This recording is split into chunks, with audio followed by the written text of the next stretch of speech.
Hey, what's going on, everyone? Sly here with Flo. Flo, listening to KNBR, and my boy, Brent Jones, was on. Probably one of my favorite players of all time.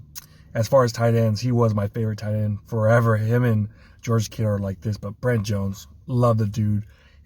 I think, personally, this dude was the best hands I've ever seen on the 49ers. I know we had guys like Brandon Lloyd, obviously Jerry Rice, but dude, this guy up the middle would take shots, helmet to helmet, no flags, and still catch that damn ball. He would be knocked out, but he still had that damn ball.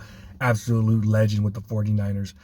But check this out, man. He's on KNBR, and he has some stuff to say about the haters, about Brock Purdy, and kind of what I've been talking about, the past of Lamar Jackson, just the media letting it go, slipping under the rug. Let's check this out. There were some throws that he made where I watched him just take a shot, and he delivered. Yep. And, I mean, you talk about standing in the pocket. There's a lot of guys that cower, wince, backpedal, throw off their back foot, and I could name names, but I'm not going to. But he did not. He stood in there as strong as heck, made a couple of great throws, and just took shots. And I'm like, this kid is a stud. I've thought that the whole time. Other people, I don't know that there's any other quarterback that has every freaking throw analyzed and overanalyzed by a bunch of people that don't know what the hell they're talking about. Yep. And it gets frustrating, but I'm going to say this. Quote, the MVP of the league that people think is the MVP can't win a big game and has not, and has proven. I guess his playoff record now is what, 2-5? Lamar Jackson. I mean, the guy's a great talent, but let's face it, he hasn't stepped up in the playoffs yet. And so, score 10 points at home is a massive failure when you're the favorite. Again, another failure. So I don't want people overanalyzing Brock Purdy in his second year that was the last pick of the draft, that has done nothing but execute, make big throws, handle pressure, read coverages, throw it deep, throw it medium, throw it short, and be the cool, calm, collected customer that he looks like a 35-year-old quarterback at age 24. So if you don't think Brock Purdy is the man, one, you haven't watched enough film. Number two, you're a hater and you're never going to get on board. And number three, you don't know what you're talking about and you're losing credibility.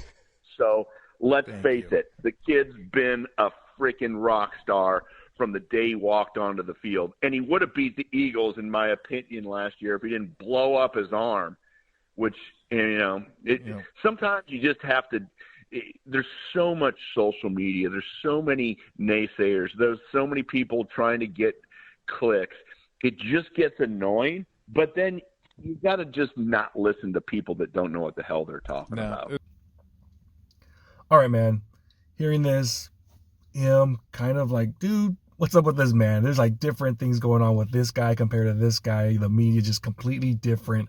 How they're handling things. But what are your thoughts about the great Brent Jones talking about that? Yeah, man, he's absolutely right. The three things we've been saying is pretty much what he got to, too. Is that these guys just actually don't watch the film. Yep. They're just talking out their ass, or they just really don't know the game of football. And that's pretty much what it's come down to. This media.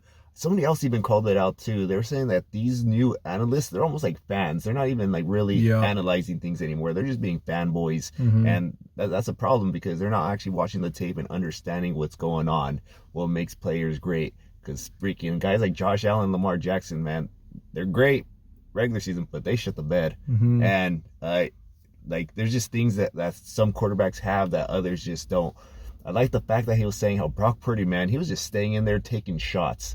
He was creating pressure, but he wasn't backing down. He was still freaking letting that ball go. Even that one interception, man, he stepped into it. It wasn't like he was backpedaling, and the defender just obviously got his hand, so he threw that pick. But Jared Goff, in the same situation, he had a guy wide open, but he got scared, and he overthrew him. Yeah, against Ambry Thomas, right on the left side. Against Ambry Thomas, wide open. So that's the difference between the good quarterbacks and the great quarterbacks. Just being able to stay composed in that pocket, not get rattled, and just, boom, let that ball go. And so everything he said, man, I 100% agree with it. But man, what's your take on this? Yeah, and part two, I 100% agree with him. Pretty much like calling out Lamar Jackson because the mainstream media, they ain't gonna do it, man. Lamar Jackson, we just heard so much damn praise. Like, to me, it was nauseating. Like, his numbers were good, and I get it, he had the best talent, but he still had some damn talent. I think Flowers is amazing, one of the best receivers. Obviously, he made that bonehead move. But man, these guys, they suck up to this dude, and not only him, a few other quarterbacks they just suck up to. But when it matters most, the playoffs, that's when you get judged the most. We heard crickets. It was crickets yesterday, man. But if Brock Purdy would have done that, oh my gosh, it would have been everywhere. Colin Cowherd, Nick Wright, all the mainstream guys in the media would have popped those bottles, man. They would have been going crazy. But it was Lamar Jackson that shit the bed, and all of a sudden, it's just complete silence. So I 100% agree with her. I'm glad that he actually had to say something, and he's not afraid to do it. So big props to him, man, because that's absolutely baloney. And it's just completely different with Purdy too. Like, honestly, if you don't know by now, then dude, you're just a hater. At the end of the day, you're a hater, because the things that he was doing out there was absolutely amazing. Just things we haven't seen in years. And this guy was making it look easy out there. So just put on the film, man. Put the film on, and this guy, you'll see that this guy is a stud without being biased. Throw all your haterism out the way and just judge a dude how it's supposed to be judged. Like, me personally, going on players, I still think guys played bad on this team. I'm not going to be a fanboy about it. I thought Jair Brown played bad, horrible. I think he had the worst PFF grade. Chase Young, after watching the film again, dude, that first half was pathetic, man. It was absolutely pathetic. Kinlaw, pathetic. Givens, pathetic. Pretty much on the line, Bosa was the only one. And even Fred Warner, he missed quite a few damn tackles too. So you just have to be honest. No matter what, if you're a fan of someone, I'm not a fan of all those dudes, but at the end of the day, you got to call it like it is. If a dude played great, you got to say it. If he played horrible, you got to say it, man. So that's kind of the thing with the media, man. Lamar Jackson, someone that played a horrible game. I think that interception you can't throw in front of three dudes.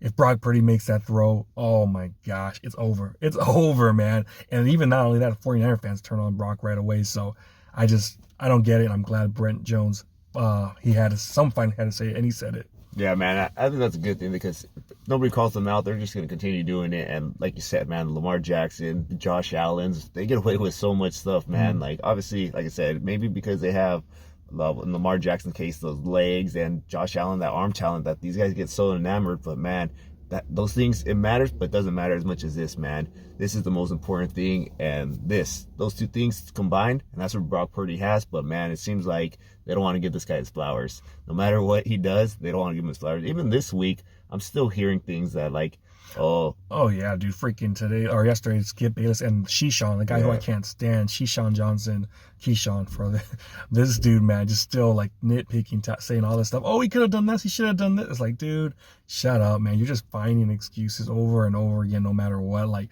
you just don't like him, dude. Just say, I don't like him, and I'm a fanboy. You know, it's just like when you're watching a boxing fight with somebody and you know someone's winning, but the guy like loves the other dude. They're like, oh, I think it's a close fight. It could go either way. It's like, dude, shut up, bro. You're a fanboy. Stop being a fanboy. Just tell the truth. What's really happening? And that's how it is a lot of time in sports, man, where you're either going to like a guy or hate the guy. But honestly, at the end of the day, you got to be truthful. You got to be truthful. And Brock Purdy, man, he's him, man. He's him. Yeah, man. Yeah, well, like Keyshawn Johnson, Skip Bayless, they were pretty much saying how Detroit lost the game. It wasn't that Brock Purdy came back and won the game, you know? So that's the way they're going to spin it, because, man, whatever they could do to not say this is the guy, they're going to do that until, obviously, he wins it all and shushes them all up.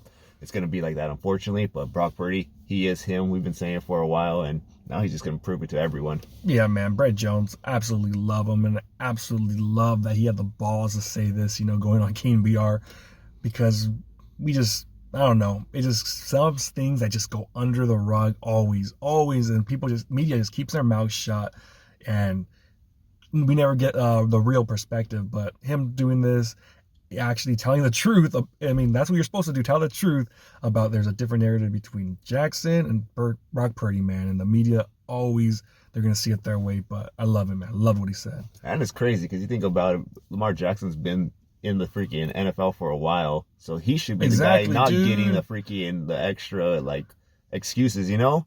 But Brock Brock, Purdy, yeah, exactly. A year and a half. a year and a half compared, coming back from an injury, and they still don't want to give him any sort of like out, you know. Dude, like, and then freaking on the media shows, they were saying, yeah, could you believe how horrible the offensive coordinator was for Lamar Jackson? It was, oh man, if he would have they would have just had the design runs more, it would have been fine. Dude, no way in hell Brock's going to get that treatment. I thought that Kyle last week against the Green Bay had a horrible game plan. Did anyone in the media ever once say, man, you know what? That was all Kyle's fault. Brock Purdy, they didn't give him a pass, dude. They're like, nah, dude, screw that. He had a horrible game. That's what they were saying, you know, even despite the rain and despite all the elements, despite Debo not being there, it was, no, he was horrible. When we knew it all along. So just such a double standard, man. Yeah, and it's funny too because Lamar Jackson, he's going to be the MVP of the league. Mm-hmm. So you would assume that you would hold him to a higher standard. I understand Brock Purdy should finish second, most likely. Mm-hmm. He will finish second. He will finish second, but yeah, man, the media is just crazy nowadays. I'm not sure, man. I'm not sure if it's just because we're West Coast and they're mostly on the East Coast, but man, it's horrible. Yeah, I think that's how it's been in the past. I don't know. Forever. But I say about 10 because I mean Sports Center, ESPN, it was just pretty much the news and it was just like fact-based stuff. Now it's kind of, you know, social media clicks and all that. I mean, if you bash Brock Purdy, you're gonna get a lot of hits, man. At the end of the day, you're gonna get a lot of hits. So it's kind of that too, kind of clout chasing, but it is what it is, man. All right, well, you guys let us know in the comments what you guys think about Brent Jones' take. Like, comment, subscribe, hit that notification bell. See y'all next time. Peace.